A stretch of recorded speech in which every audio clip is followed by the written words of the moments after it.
University students across the UK have been speaking of their fears and frustrations after being forced into lockdown. 1,700 students in Manchester have been told to self-isolate in their rooms on campus for 14 days after 127 of them contracted coronavirus. In Scotland, meanwhile, thousands of students have been told not to go to pubs or parties this weekend after hundreds tested positive for the virus at universities across the country. Our education correspondent Dan Johnson reports from Manchester. Locked down, isolated and feeling imprisoned. Hardly the fun and freedom of student life expected by Nadia and her flatmates. Hiya! How's it going? I live like 4.5 hours away. If they knew this was going to happen, what was the point of making us all come here if we're going to do online lessons?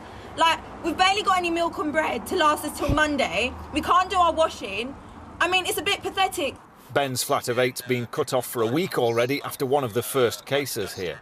3 more days left and then we were going to be out and being able to leave, and then they've just announced that we're going to have to stay here for a couple more weeks. But health officials say they had to move quickly to keep this under control.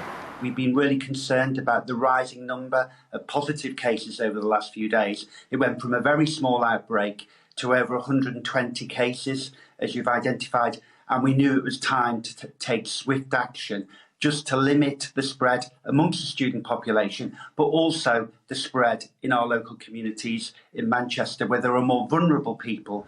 This morning, worried parents were running resupply missions. She hates it. I mean, she loves the uni, but the isolation bit really upsetting her, especially when it's her youngest daughter and it's just moved away from home, like, yeah. It's worrying, ain't it? John's daughter, Chloe, started criminology here last week. She was supposed to be coming home for the weekend, long weekend, and we travelled up last night and we got here and she says we've been put in isolation for 2 weeks, so she can't come home, and we've just bought her a few essentials. And there are concerns about the impact on students' well-being and teaching. Perhaps the universities should consider a discount to the student where their learning is interrupted and they're not having significant face-to-face learning with lecturers or tutors. Glasgow University said after an outbreak there put halls of residents in lockdown, it will refund a month's rent. It also promised food parcels, clean bedding and a way to wash clothes. It's only really been today we've kind of been given information about how the uni are going to help and like what they're going to do about it. So, I mean, we don't really know so far, but it's looking a little bit more positive that they're going to help us.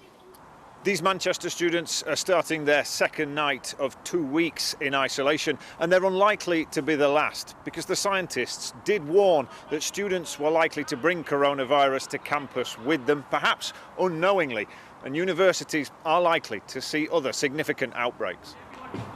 They say they have plans to respond so the virus doesn't spread and communities are protected.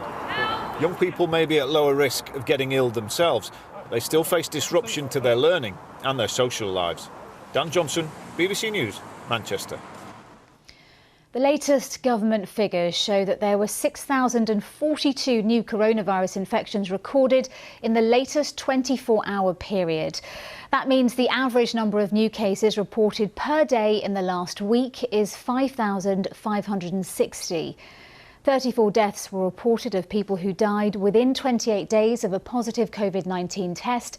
And that means, on average, in the last week, 30 deaths were announced every day, taking the total number across the UK to 41,971. Well, more than a quarter of the UK population, that's around 17 million people, will be living under stricter coronavirus rules from this weekend. Our health correspondent Richard Galpin is here. Richard, what more can you tell us about these latest restrictions? Well, there's a whole raft of more restrictions coming into force this weekend. If we look at England, from today, households in Leeds, Wigan, Stockport and Blackpool are banned from mixing in each other's homes or in the gardens. In Wales, there are also more areas being locked down. A big spike in Llanelli, which has really been a very serious situation there indeed. And as a result, since 6 p.m. today, no one's allowed to leave the town at all, unless, of course, they have some very valid reason to do so. Cardiff and Swansea face these same rules from 6 p.m. tomorrow. And if we take the total number of people in lockdown in Wales now, it's around 1.5 million people. That is half the population of Wales. Richard, thank you very much.